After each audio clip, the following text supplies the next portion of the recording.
Okay.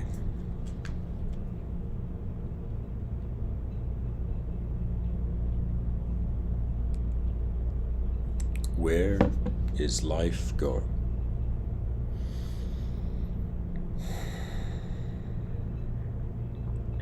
Hello, everyone. Hopefully, my voice is loud and clear. My attention went to a very interesting topic, and I managed to conceptually formulate it to a point where I can talk about it. So, first of all, before I came up with this title, Where's Life Going? I went through three different titles, which I was thinking of speaking about. But which I will share later on.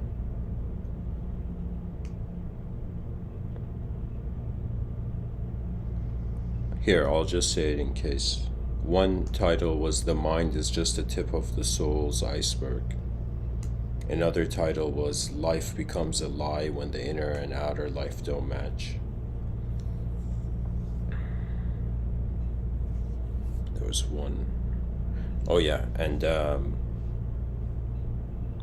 the final one, which technically I'm speaking about two titles now, was An Unknown Fascination Peers Through Two Stargates. Now, I was thinking about these three titles, but then the title of Where is Life Going? It seemed to be encompassing of all these dimensions. That means everything I wanted to say in these three individual talks,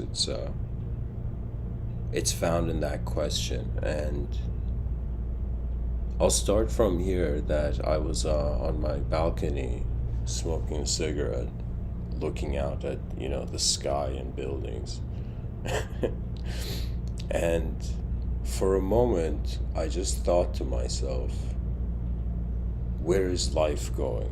And I felt that there was something very beautiful about this question, where it's as if it's a question where every human being will at some point wonder about, maybe not ask. There may be human beings who are born and their life is so the framework of their life is so designed for them. So there could be people who, in some sense, life is very imperfect or very perfect. And in those two extremes, the question not occurring to them. However, for me, where's life going?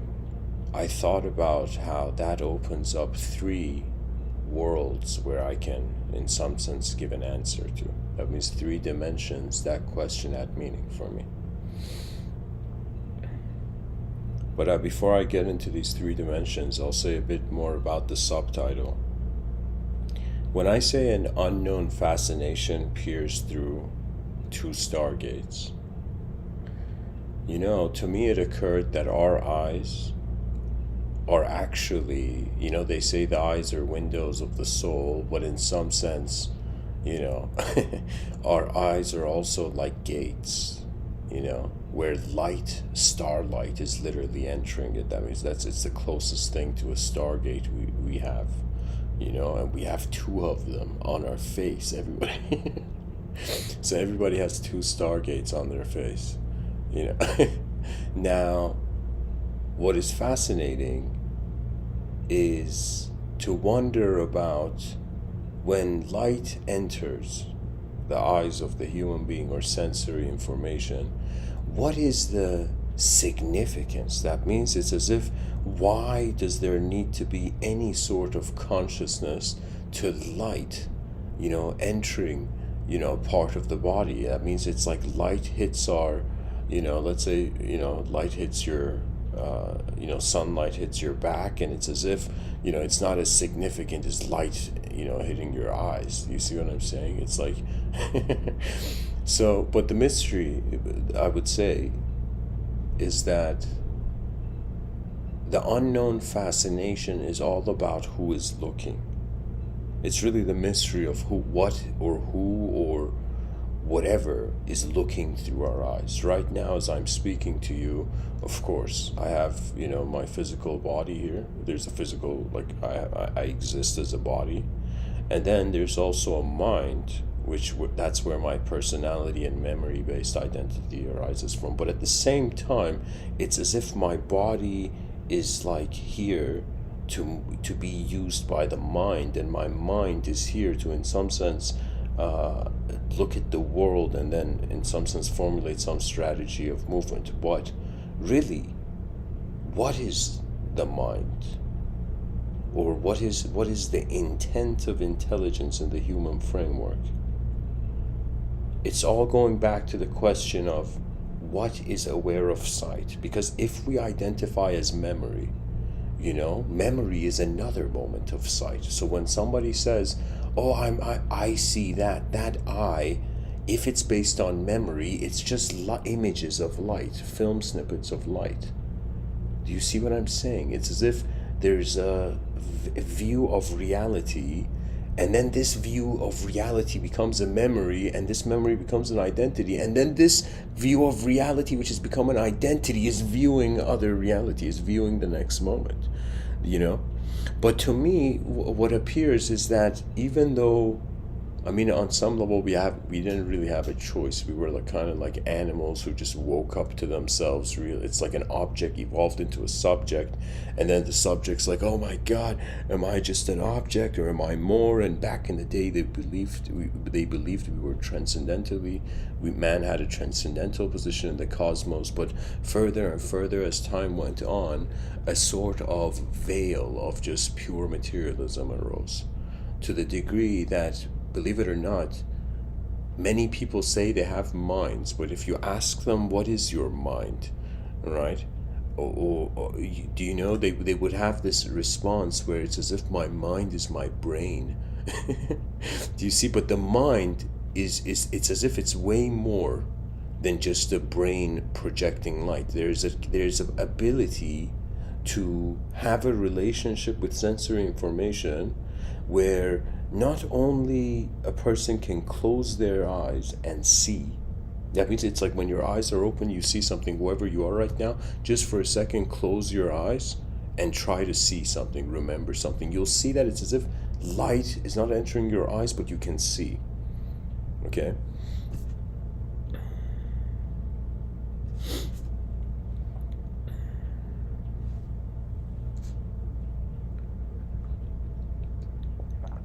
Anyways,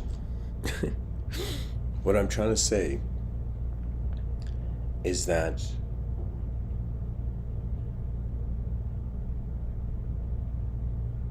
it seems, I would say, that when we identify with a body or with memory, let's say past events of the body, it's as if we are identifying with an effect of an unknown free will, where in that moment the decision was made, and then the shape and the identity and the memory came into formulation. To me, it feels that, I'll get to the question, where's life going, but I have to say this, that to me it feels that we have been aware of our bodies and memories as space, and it's something that you can't see. That means it's like, it's like so many people, you ask them, do you believe in God?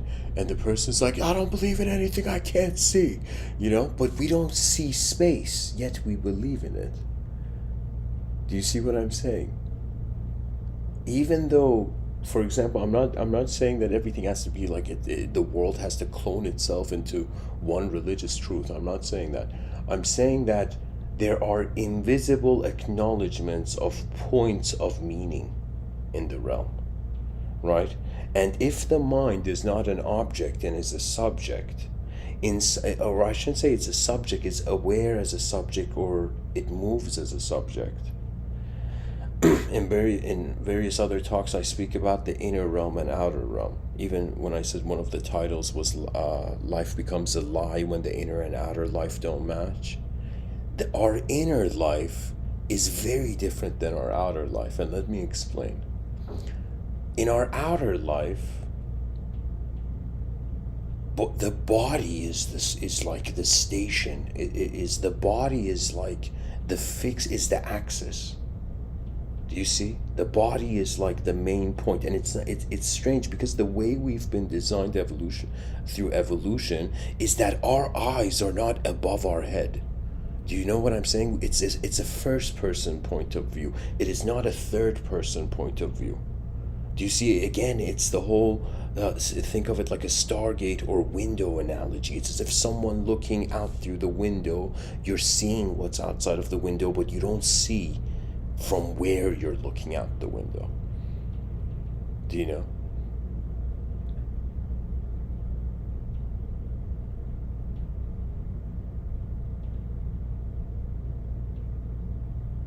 So there is an inner life and outer life. I think nobody can deny this. You know, like shy people will 100% testify, you know. Do you know? Because really what shyness is that the expectations of the inner life have not found an access point into the outer life. Do you know? And those people, if a person, let's say, is violent and savage and cruel and indecent for a while, they lose a sense of their inner life. That means their outer life, their attention, let's say as a transcendental attention in an unknown realm, their attention goes to such physical, form-based, I shouldn't say physical, if the person's violent, they're descending towards animalhood.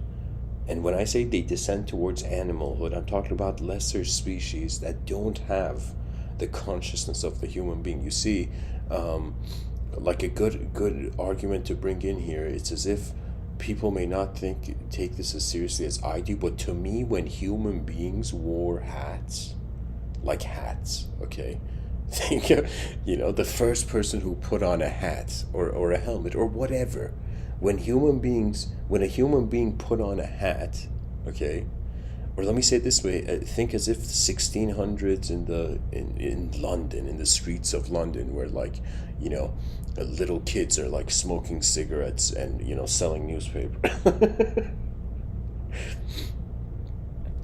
It's as if a person didn't wear a hat, they were not it's as if they were not different than the beast. You see, it's as if an unconscious beast, through the savageness, the levels of animalhood. I mean, the more we go back in history, we see this, the more savage our ancestors are becoming. People are like, yo, I honor my ancestors. But the more far back I go, the more, like, they were all killing each other. Do you see what I'm saying? It's like there's a savageness, right? So somehow, through, you know, of course, through an evolutionary perspective, through a very long time, a sort of unconscious animal being just controlled by its environment, okay, suddenly began to notice that it can dictate its own environment. And as the inner life began gaining momentum, for the first time, the world was no longer just the world. A person appeared. You see, this is huge, you know? I mean, right now, if you say like a person, people will be like, yeah, so what? There's so many people. But I'll tell you, at the time when you think about the development of consciousness, you see, there's some clues about our world. Now, when I say where is life going, I am in some sense drawing the biggest question mark fathomable. A question mark that has a foot in all dimensions, that has a presence in all dimensions. You see, to me, sure, some people are fascinated by answers. For example, when I see very devout religious people, it's as if the answer they have found is like their, you know, portal to truth. Do you see, they're content with their answer, and as the person gets even older, you know, they settle down, and it's not just the physical settling down. You settle down in your familiarity with the realm, you know. This is why I think when, like, there should be probably in the future or in advanced civilization, this law that children, young children, like all children in middle school, and let's imagine that in advanced civilization, it's an incredibly much more a safe and civilized realm, right? And so children are in some sense traveling. Do you see? That means it's as if it's like every year, it's like there's no longer classrooms in one school. Okay, the civilization reached a point where every year there's a different, classroom in a different country. Imagine, right? This is like I'm thinking in the future where we have like next level airplanes and whatever, you know. But what I'm trying to say is that we eventually settle down into a framework based on what we have been exposed to.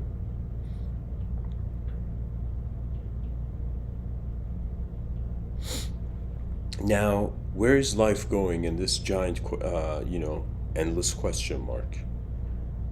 I would say I took a traditional approach, and when I was in my balcony, I was just like, okay, so where's life going? Like, because sometimes when I think about things, I ignore everything else that I know and I try to look at something new. Honestly, that's something that I think for you, like all these years I've given these talks, that's what I've done. It's as if once the title arises, I just put it in front of me like a design, and I'm like, okay, look at it again, look at it. So I thought about, utilizing this traditional view of the body, mind, soul trio. I feel this relationship, it took us a while to figure this out. Now, this body, mind, soul, each of them being a lens where we can perceive the meaning of life through.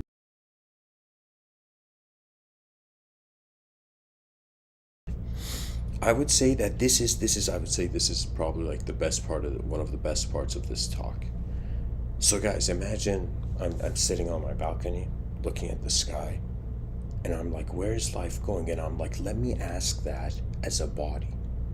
So when I think about as a physical entity where life is going, there's a symmetrical beauty to it, where it's as if we started from nothing, from non-existence, and then as the world happened, we arose in existence, and we, in some sense, return to non-existence. So if you were a non-existential being, you'd be like, oh yeah, I'm just going home. Yeah. So in regards to physicality, where life is going is in some sense to a state where, at least if you're a Buddhist, you might have a different belief, but at least here's one thing that Buddhists and Abrahamic traditions have in common, that the first reincarnation after death they agree on. Do you know? So Buddhists believe in some sense there's going to be endless reincarnations of the individual if they're not freed, liberated. And from the Abrahamic traditions, what is the view? The view is that the person dies, their soul resurrects, and there is a phase of judgment, and then they are directed to, the rooms that their actions have created. The heaven and hell analogy.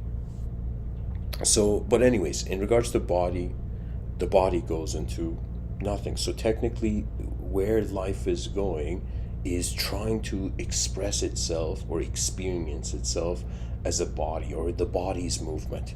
So that means it's like, I would say for the body where life is going, it's going towards its greatest performance. That's it. It's as if it's like a bell curve. It's trying to reach its peak. Now, so that's the view of where life is going. It's like, okay, non-existence for the body. When I was thinking about, okay, the next lens, let's bring in from the perspective of the mind, where life is going. This is where it starts to get interesting. This is where I'd say that we start getting closer to what I have termed, coined even, I would say, the language threshold. which means we are reaching a point in our observation as an unknown experiencer of the known experiences of life and recognizing that we cannot symbolically translate them. That means another way of saying something goes beyond the language threshold. It's either something we don't have a memory of, or in some sense something that we have not not embodied it in language.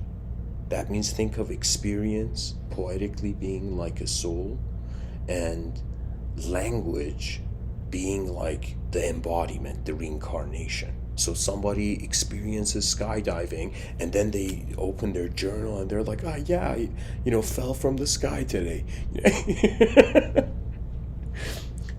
And so what happens the moment they write that sentence? It's as if an experience, a multidimensional experience, suddenly entered the format of language. You see, it became ink on a page. So an experience reincarnated as an ink on the page in regards to language. So anyways, what I'm trying to say is that for the mind seems to be a simulation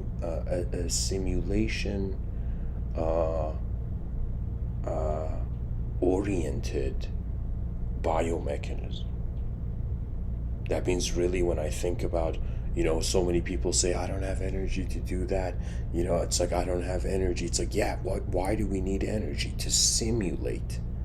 That means it's like, it's not just enough to be aware of something.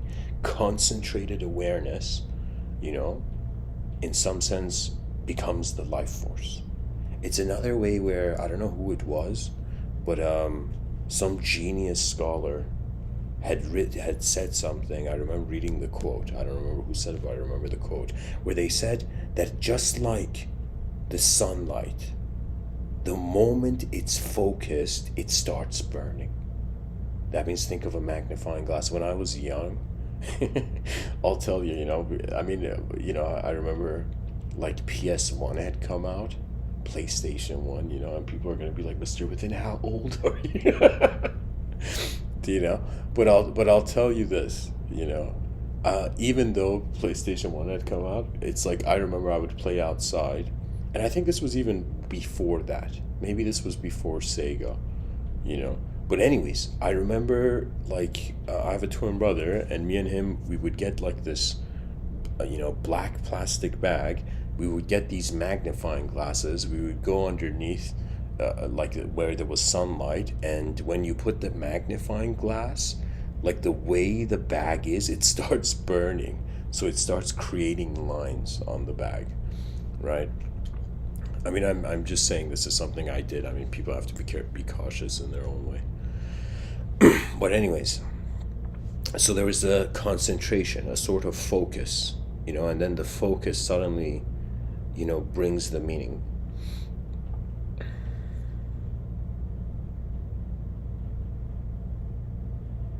It's as if we are awareness. Right now, as I'm speaking, it's as if I can hear my voice, and my body's here too. And they're all in the space of my mind. My mind literally is being the whole moment. I can move my body, but my mind, it's like awareness is the invisible here. It's how the invisible is here. I'm pretty much saying it's space, So anyways, for the mind's perspective, I would say, where's life going for the mind? In some sense, because the mind is generating the meaning and there's memory, I would say where life is going for the mind is towards a recognition that it is not defined by its memory or its past. The body can just be present. The body's taking it moment by moment, right? But the mind is something very unique. You see, in our outer life, one physical body, our inner life, various probabilities. I think people don't realize it. Let's say you open up a cupboard and you want to, choose a cup to drink water, okay? And so you see a mug, you see a, glass cup, you see a champagne glass. So what it is your brain is, it's like your mind is instantaneously seeing probabilities and seeing futures of each of them in an instant. That's the ability of intelligence. We can look at something and it can suddenly, kind of in a lightning strike way, bring forth memories, illuminate memories. You see, that's the incredible thing about our inner life. We are an awareness to the multidimensional.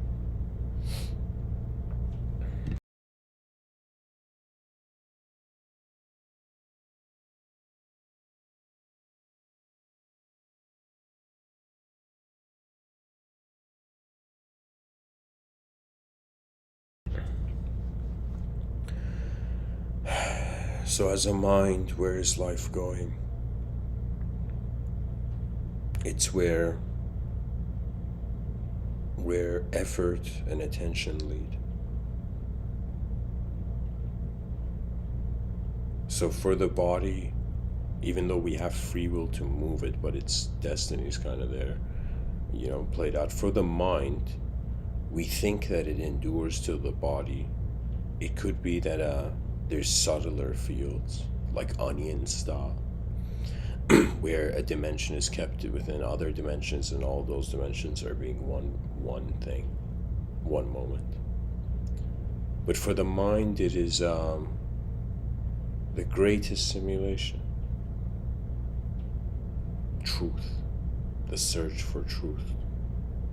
And what is truth? It is to comprehend how to become content with a changing world, or at least from a mystical place, mystical position or Vedic position, to become content with the world without being in it. Even in Christianity, there's a quote that says to be from attributed to Christ, where he says, "To be in the world but not of it."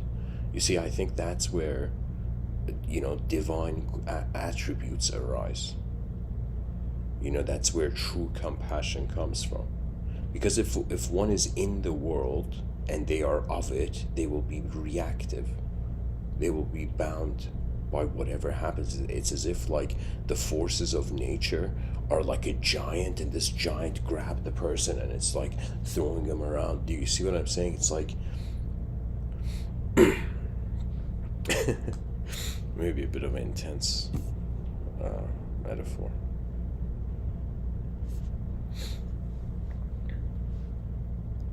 For the mind, pretty much it's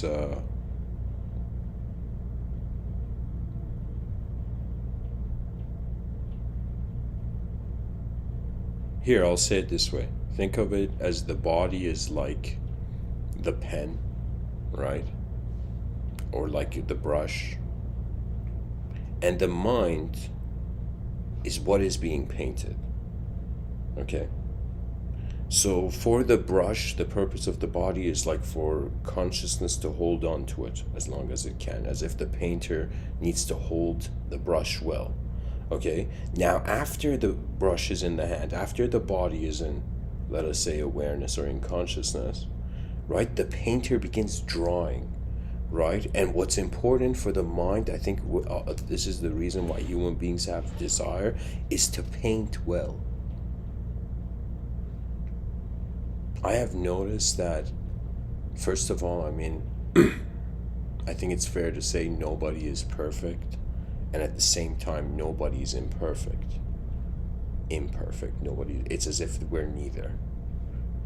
There's moments of perfection when the desires are less, and when the desires are more, things become imperfect. Or I think most people, through an egoic trial, they realize this, that when you desire something too much, it's as if part of you feels it's unnatural, so subconsciously you feel you don't deserve it, and karma acts upon that.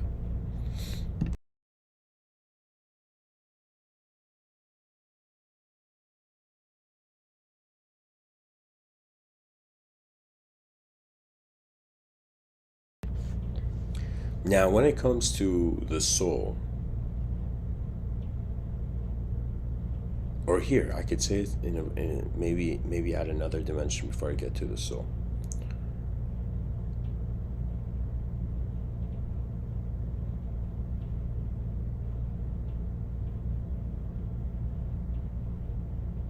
The body wants to be expressed before it dies, so the paintbrush wants to be used.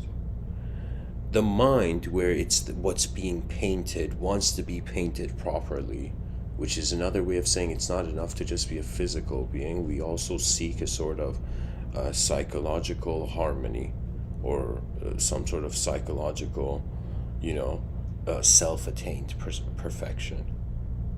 Now, when it comes to the soul, this is where I would say even spiritual people are like, no way, there's another level. This is where even metaphysicists are like, yo, that's too metaphysical.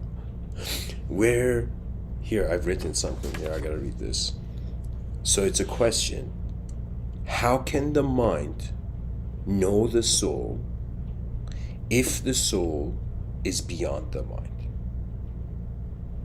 Now, this is where, when I said it gets interesting when we go beyond the mind and wondering about where it's all going. First of all, the mind is generating direction, it is generating meaning. That means it's like, on some level, we can say it this way, the body sees. So right now, like my eyes are seeing this laptop in front of me, but my mind is what is making it a laptop, giving it meaning, making objects suddenly have a nature, right? Now, when I wonder about, okay, if the soul, this is the cool thing, that nobody can say they have a soul or don't have a soul realistically, because if it's beyond form, see, the mind, the body is like it's like a matter. Think of it this way, that the body is like,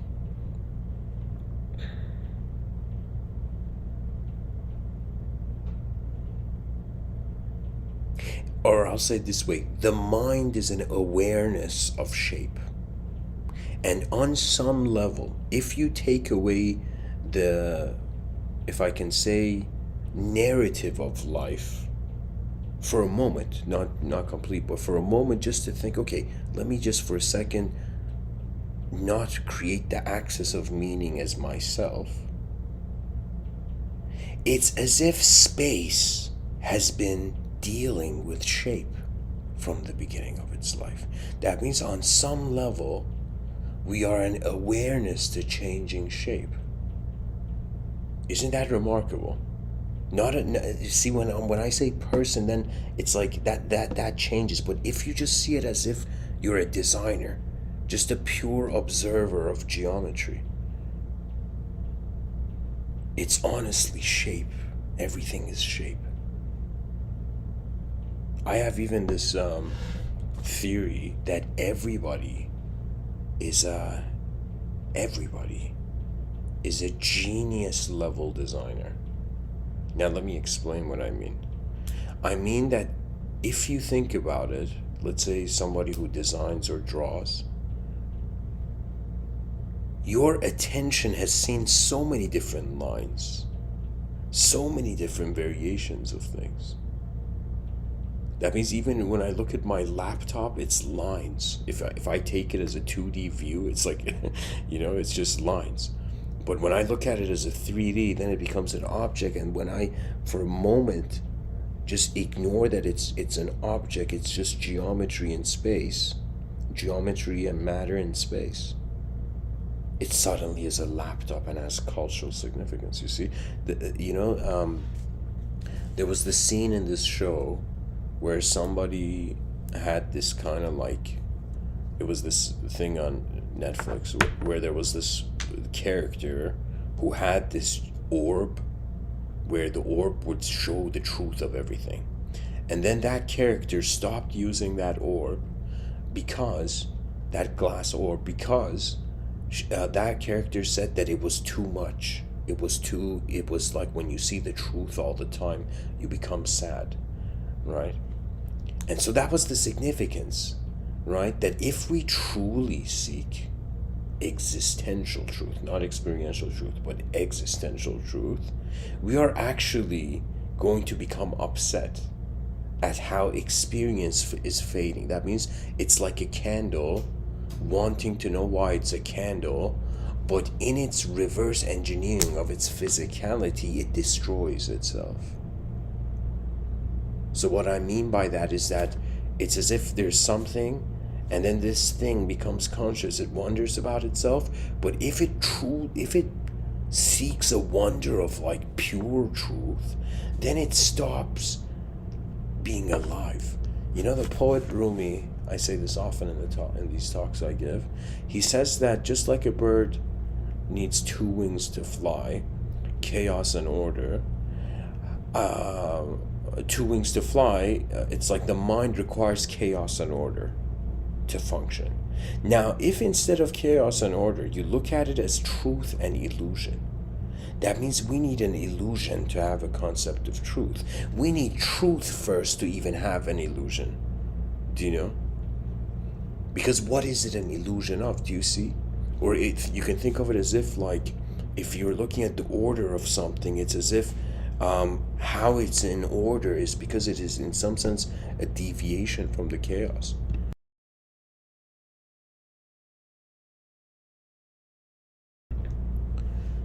And anyways, what I'm trying to build up to is that when I wonder as a soul, which is in my at least view, and you can say Mr.Withinian thought, the soul is the presence of the whole moment.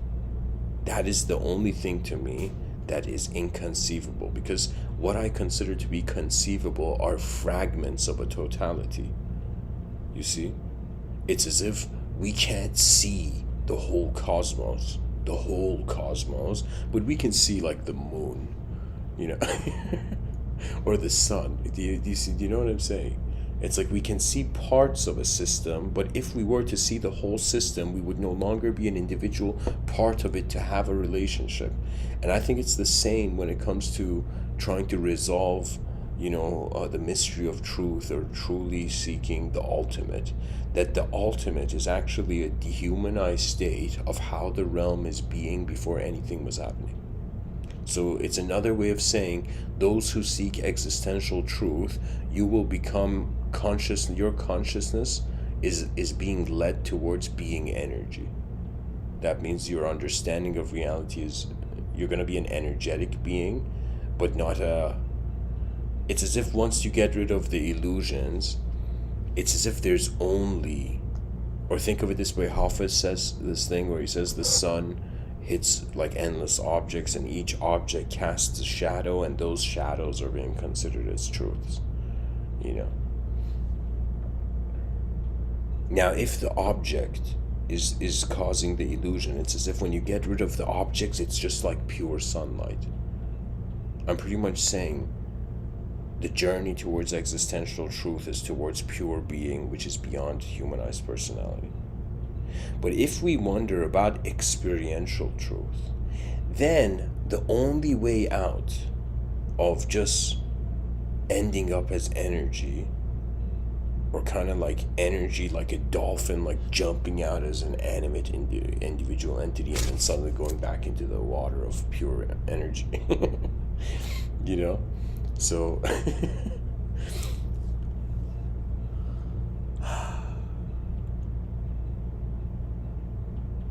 when it comes to the soul, where the soul is going, it's another way of saying how known realities reach an unknown point.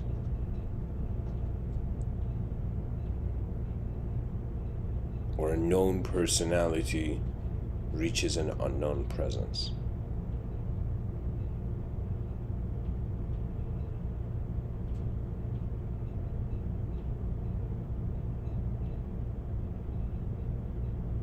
The unknown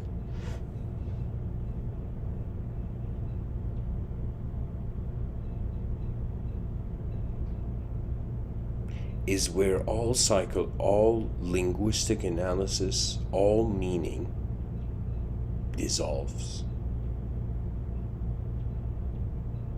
earlier at the beginning, actually, when I said the mind is just the tip of the soul's iceberg.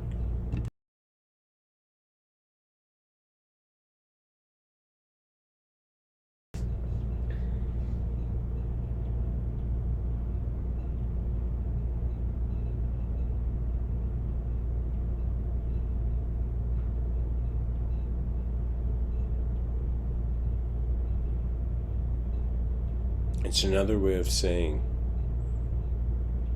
the individual that seeks the secret of the universe is actually being its summit. It's as if truth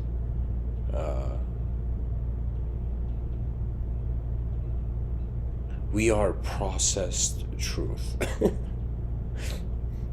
Oh man.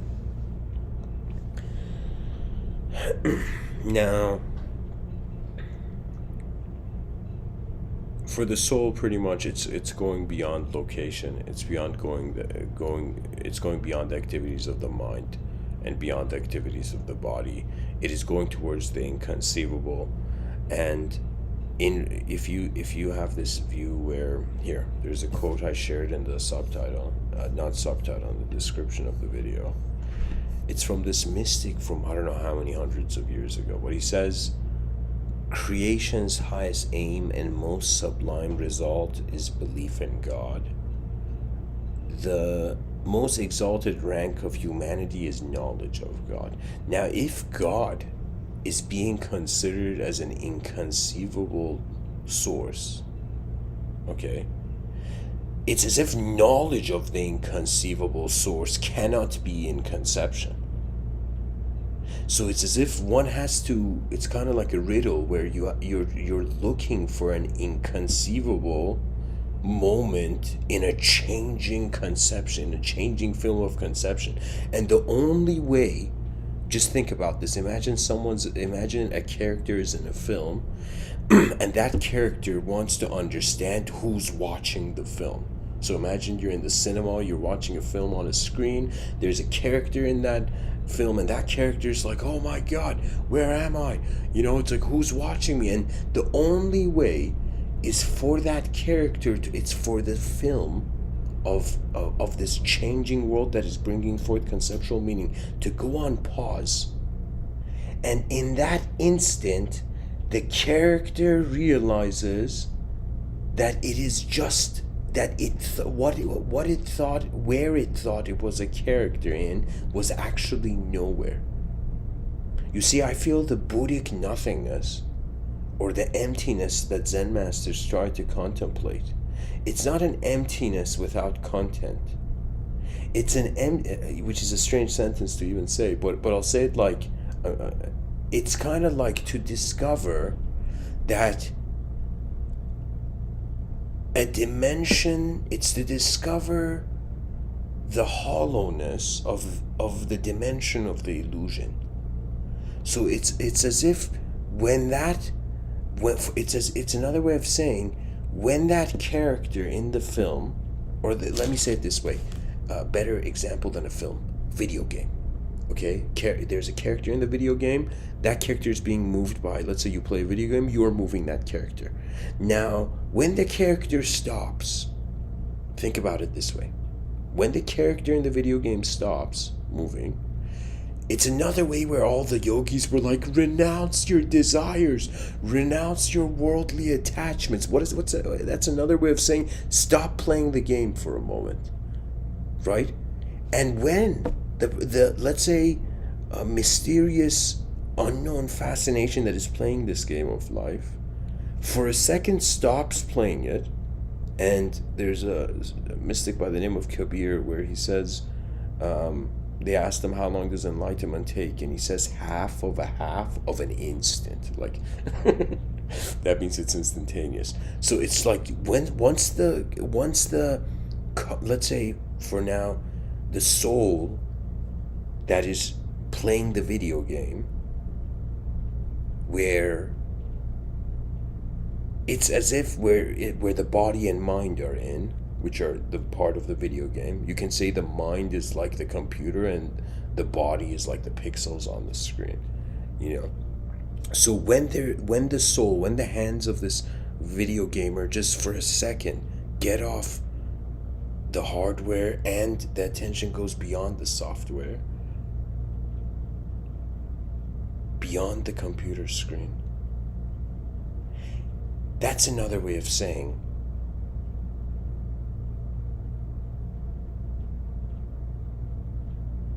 the soul has awakened. And now, think of it this way. I think this is truly an incredible distinction to share of those people who think they're enlightened and they are not. The moment this person playing this video game stops playing the video game, realizes they never were the character in the video game, realizes they weren't even the, let's say, computer, and they realize that they have been watching it as a biological entity. That means in a completely different intelligence, dimension of intelligence. And then the moment the person realizes they're not the video game character, they're not pixels on the screen of samsara, that is when the person can now play the game without suffering. Because you've realized you're not the video game character. It's the same analogy for the soul. So when I say where is life going, for the mind it's completing the quests in the video game. For the body it's just existing as a pixel, you know, and just like your character having HP in the video.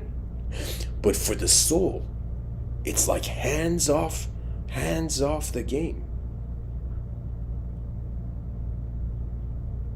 And I feel that's the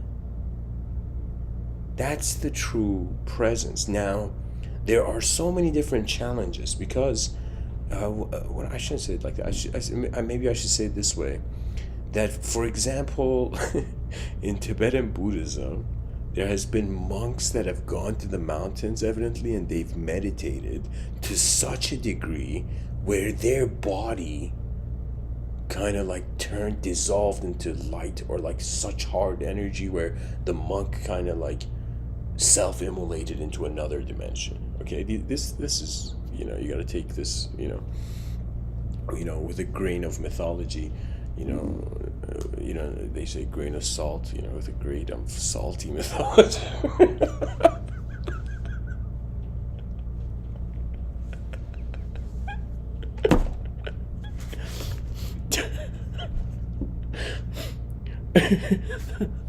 I think I'm the first person on this planet who said salty mythology. Breaking records, you know.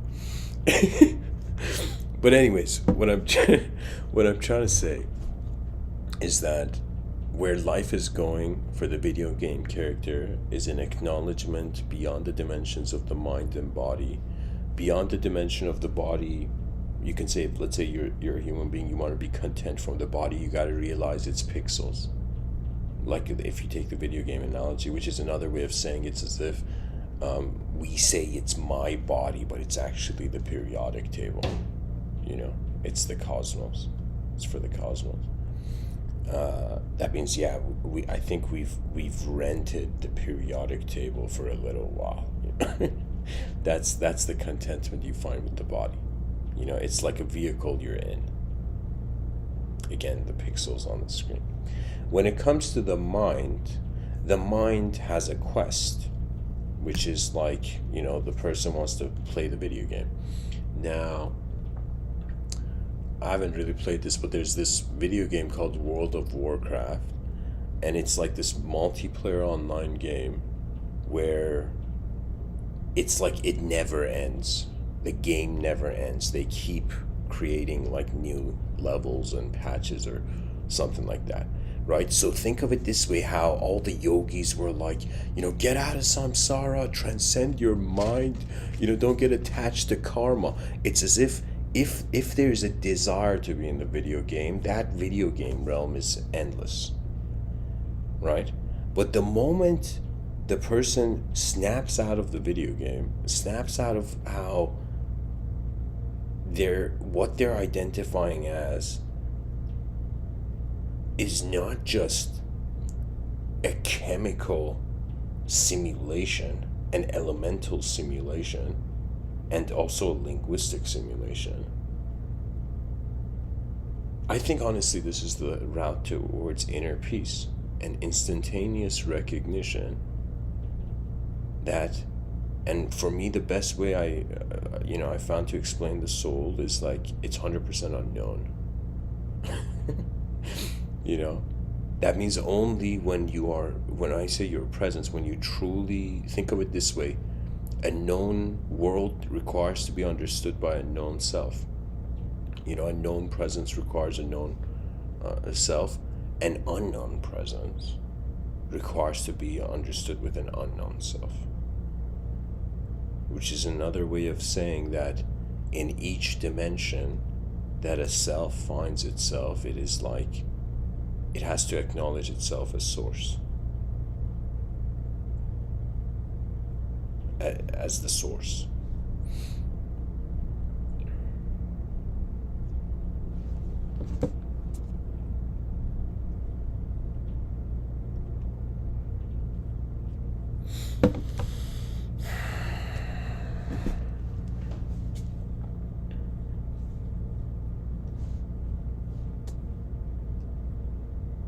Now, even though I'm saying all of this, I'm still technically in the video game of reality.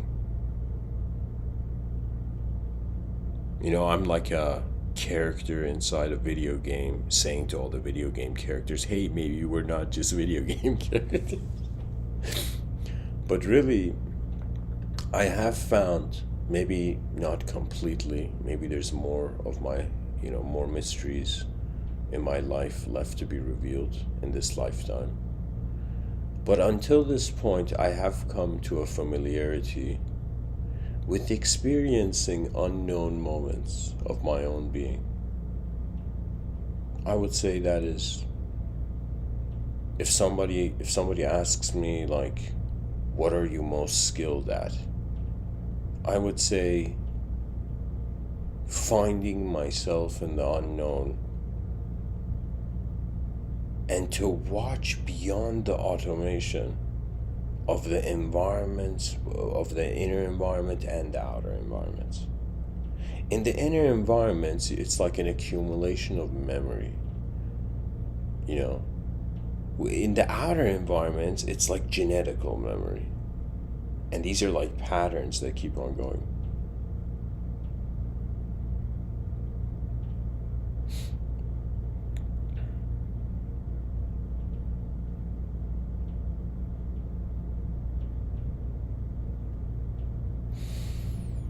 Now, think of it also this way. If I could take the analogy of the video game a bit further. Let's say you realized you're not a character in one video game. And then you realized, oh my god, there's other video games where you had saved, like data, saved checkpoints.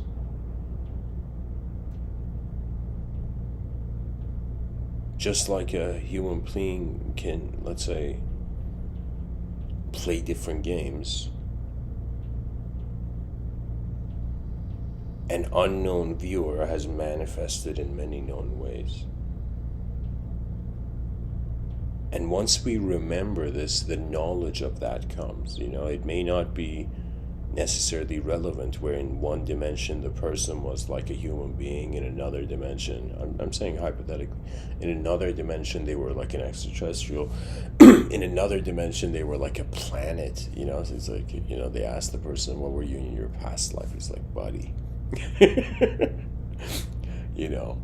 I was a son of a solar system,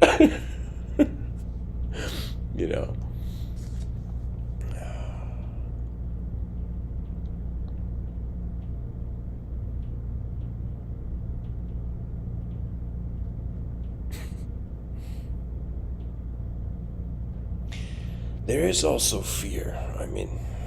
Regardless of whatever insight a human being has, if we identify with having something, we also go through losing it, because we identify we have bodies, and we realize through the mind's ability that we may lose it. That means if you look at a squirrel or a bird, like they don't care. I shouldn't say they don't care. They have instincts and they respond. Their genetical memory responds to the environment. But it's as if a bird is not living thinking about what's gonna happen after I die. We're the only animal in nature that is like, sophisticated enough. Maybe dolphins too. I don't know. Maybe dolphins are also contemplating life after death. I remember I saw this video where it wasn't actually a dolphin, it was one of those white whales. And this girl dropped her iPhone or something into the water, and this whale legit brought it back. Like, they filmed this, right? So it's as if it's like there was enough consciousness in that whale to feel as if, let's say at least the emotional sorrow of another human entity, right? So it's, I mean, who knows? But what we hold, we may lose.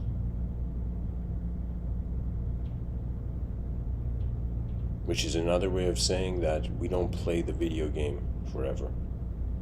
But now here's the cool thing. I've noticed so many people, even including me, I've had even moments where I fear death, where I've had inner deaths, where my inner life just stopped, and then it had to reset. Okay, but when I say like fear of death, I mean also in the outer sense that we're all gonna exit this, material film, this material reality. Now, I thought about it. How is it that I am scared? There was a moment where this kind of thinking came to me, where I was like, how am I scared of my death when every night I just go lie down on my bed, my eyes automatically close, there's nothing, just pure deep sleep, and the next day I wake up, right, and there was no fear. It's like I had such a good sleep. Even people brag about their sleep, but in reality, what is it? It's as if for a moment we log out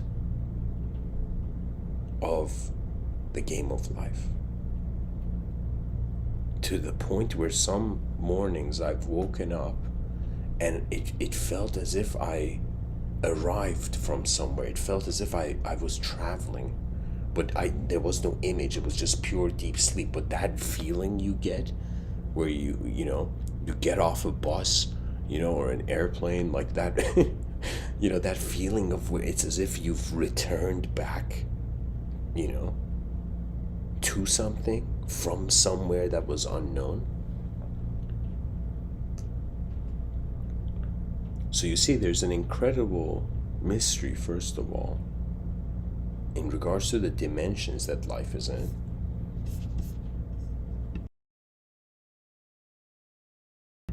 Which relate to the body. There's an incredible mystery of what is the mind doing, right? You don't know how many days I've had where I've just looked at the world and I'm like, what is it doing though? Like, where is it going? And in my inner realms, I came to the conclusion, that means when I contemplated it, I just came to this conclusion that this is my, you can say, ultimate argument. I've said it in so many of these talks, that in the outer realms, in front of our eyes, the purpose of life is to advance civilization. That's the ultimate. Everybody's going to come to that conclusion. I don't doubt it. Even if, my voice isn't heard, it will resurface. The vision of an advanced civilization is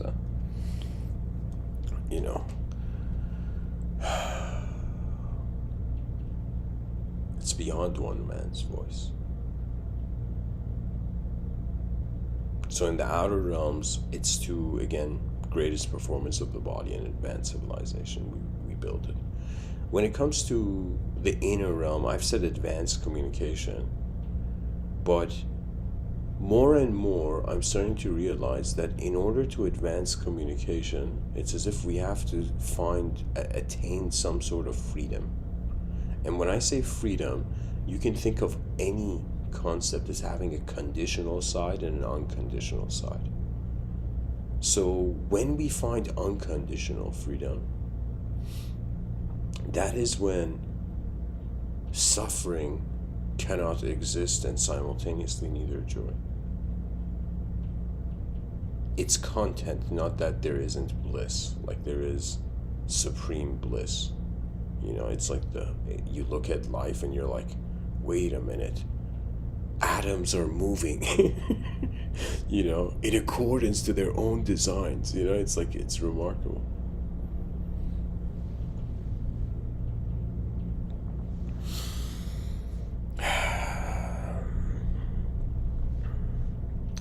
I've written some notes here. I mean, pretty much I think I've made it clear what I wanted to say.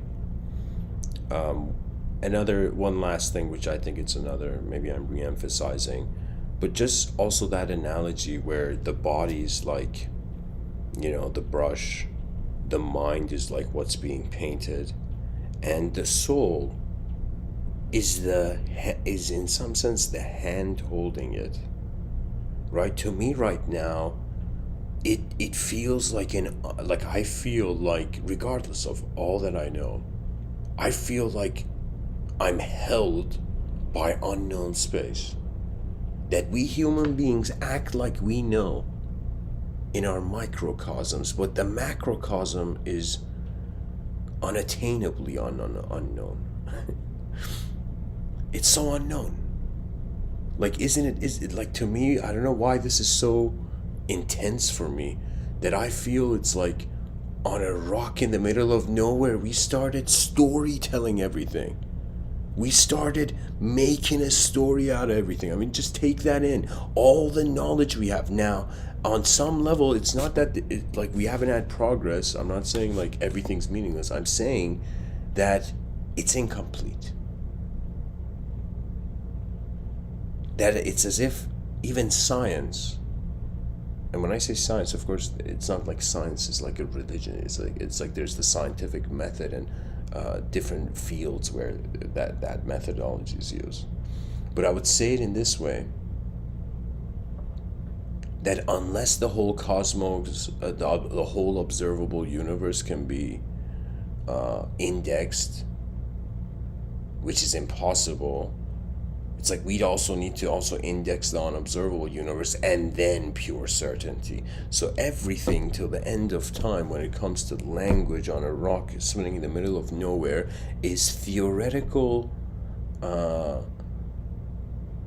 It's theoretical, conditionally accurate.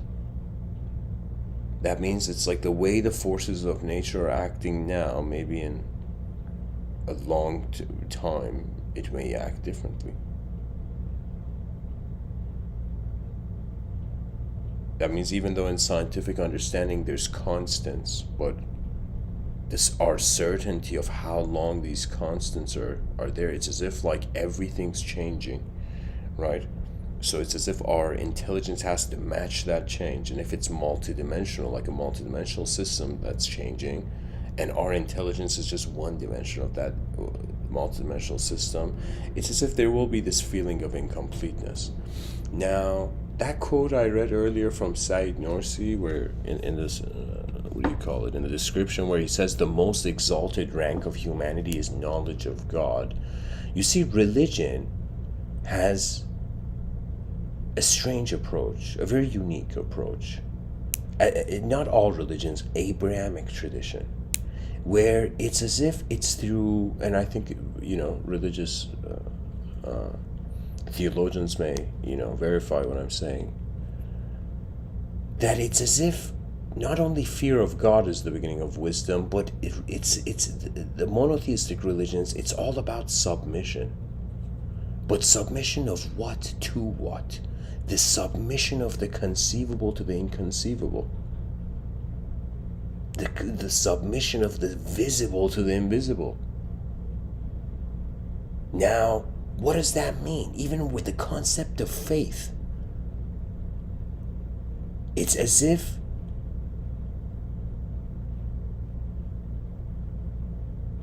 the only way a conceivable entity can attain knowledge of the inconceivable is to trust what it cannot conceive.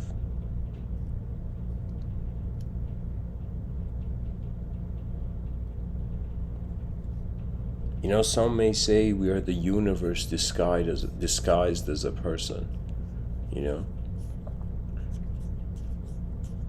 Some may say we're a person disguised as a universe, as if there's no reason for us to be a collective intelligence.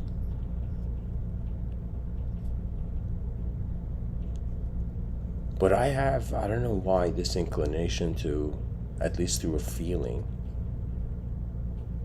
that what people consider an inconceivable God, which is guiding everything, is actually the totality of our future,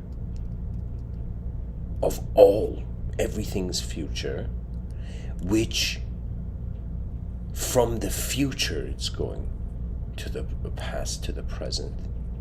That means it's as if I have this feeling that this may be strange thing to say, but that if we evolve, or somehow nature takes the human individual intelligence in time, beyond time, that means imagine our future generations reach a sort of timeless intelligence, then they can access any point of time, because what is conceivable is in time.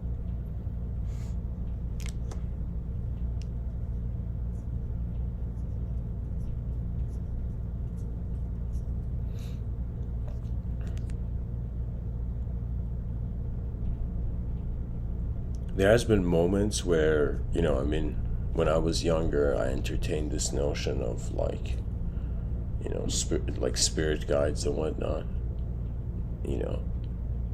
But then I reached a point where I'm like, how does this transcendental force know how to guide? Because it's already been there. That means it's as if, you know, those people who believe in guardian angels or spirit guides, it's like it's the future selves of a timeless collective future. Think of it this way. We're individuals in time now. If in the future they become a timeless collective, then that timeless collective knows and can take care of everything. You see, it's as if it's this, I mean, again, this is going, in order for me to have, you know, in order for my voice to be able to, you know, enter the ears of a secular minded, I gotta say, to treat it as hypothetical, but it's kind of like the future of time is timeless. The future of the evolution of attention can go beyond how it paints the moment to itself. And the coolest thing about life, again, is its unknown fascination.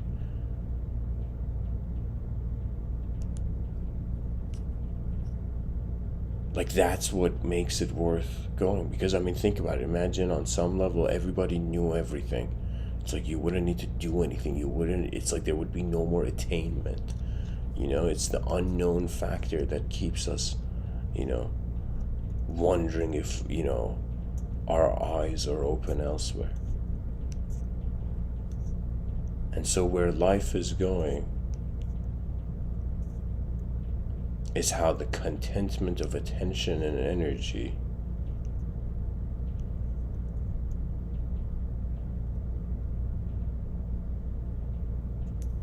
stabilize into the ever-present.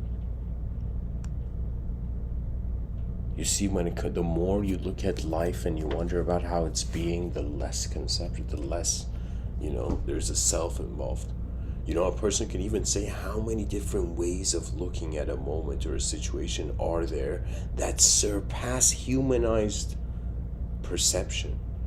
That means, can you imagine, like, imagine a bunch of human beings see this strange rock, okay? And they're like, oh man, you know, this is, what a strange rock, you know, this is like, look at this rock, you know? Let's say it's like a cubic looking, you know, kind of, you know, cubic outlined rock, okay? And then human beings are like, you know, they all agree that it's just a strange rock. At the same time, imagine, this is hypothetical. Imagine there's an extraterrestrial being like, that's not a rock, that's my spaceship. You know? So what I'm trying to say is that other dimensions may know what we in our limitations have limited ourselves to know. That means there's so many ways, you know. The presence of intelligence can be beyond our sight. So the mystery stands, you know, rather than a species fighting over linguistic truth, you know, it's like a giant exploration. You know, I feel the moment everybody becomes an explorer and we transcend the teacher-student dynamic, and we just reach this point where every person, every living being's eyes has a value. Because we should, at least this is how I get inspired to walk towards an advanced civilization, is because I feel we're stuck on a galactic island. That means a bunch of people on an island, what do? You know? They build to go beyond it.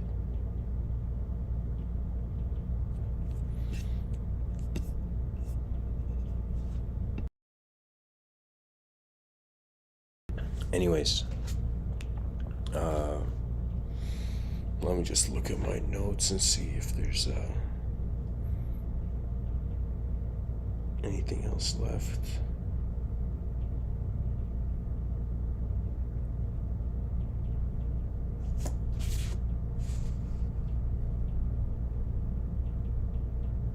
Oh yeah, I've written here, the ability of the mind suggests its purpose. Because we can do something, nothing can no longer be nothing. Then I've written, the purpose of existential entities is to give meaning to non-existence. So yeah, I guess that this falls under the mind category I was saying, where it's as if we're designed to transform.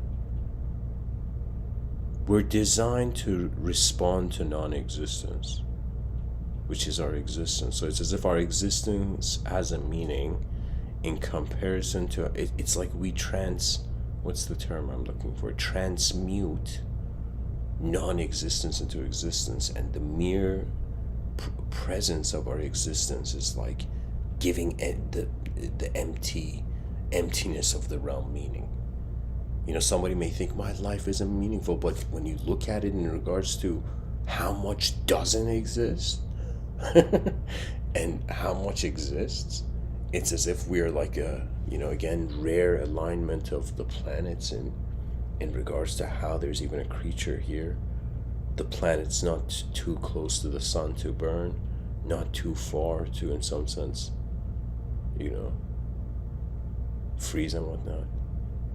It's like the axis of the planet. It's like if it was different, there would be something completely different. The fact that the planet, like, just if you think about, like, you know, a sphere that spins and from one side light is hitting it.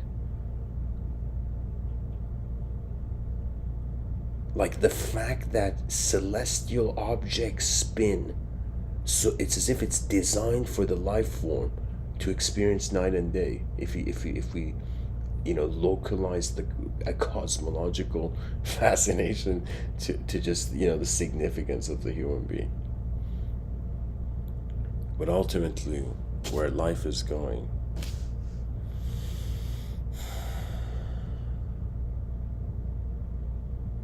is where the decency of the moment leads.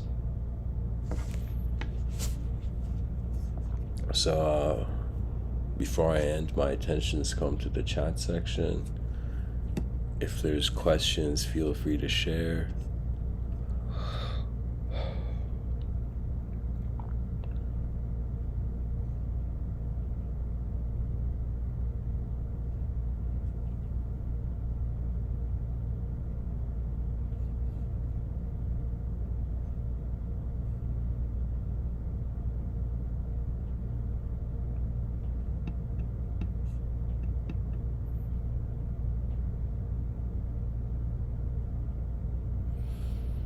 Okay, so I read the chat section, Ruth. In response to your comment, I'll say it. Think of it this way: to experience spirituality is to study the source of yourself. You know, there's this mystic by the name of Ramana Maharshi.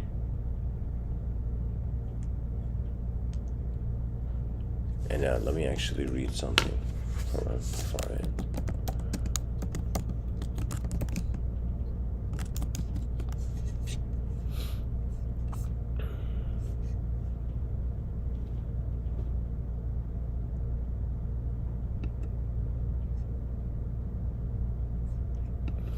Ramana Maharshi says, the truth is that self, with a capital S, is that self is constant and unintermittent awareness.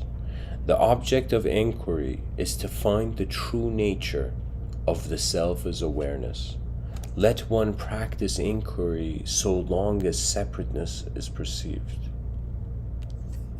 Giving up awareness of not self leads to pure awareness. You are awareness. Awareness is another name for you. Since you are awareness, there's no need to attain or cultivate it. All that you have to do is to give up being aware of other things, that is, of the not self. If one gives up being aware of them, then pure awareness alone remains, and that is the self. You know what it is? It's again like similar to the analogy where you step out of the video game for a moment, or you pause the video game at least. You know, Ramana Maharshi, his question, he says, who am I? And he says this question, who am I, when it's like, let's say you're a truth seeker or a yogi or a yogini seeking this, like, you know, inner truth. It's as if Ramana Maharshi is saying, when you ask who am I, it's as if you're starting from the position of the ego, and he says the ego is like a stick used to fix all the other sticks and imagine like a, you know, like a fire. Imagine like a campfire. You use one stick to place all the other sticks. At the end, you throw that stick into the fire. You know, so it's another way of saying that the truth seeker's journey is a reverse engineering how truth was there before they were seeking. You see? So it's as if those people who seek in a spiritual experience, they haven't realized this moment is the spiritual experience. It's right now. That which is looking through your eyes is unknown. And it is known in accordance to becoming animate and moving. You know, it's like when you love the world, then you realize you're a part of the world, so you love yourself. And when you love yourself, you also love how your mind is simulating meaning into the world, right? And it's not just all love. Sometimes truth means beyond games. Who is the player? To me, that's the mystery our species should wonder about, and to aim beyond the stars, internally and externally. So anyways, guys, thanks for listening. I hope this episode was helpful, and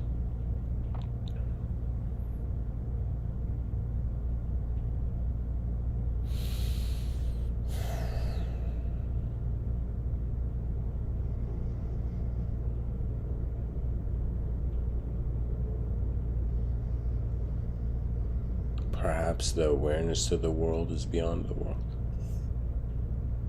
Namaste.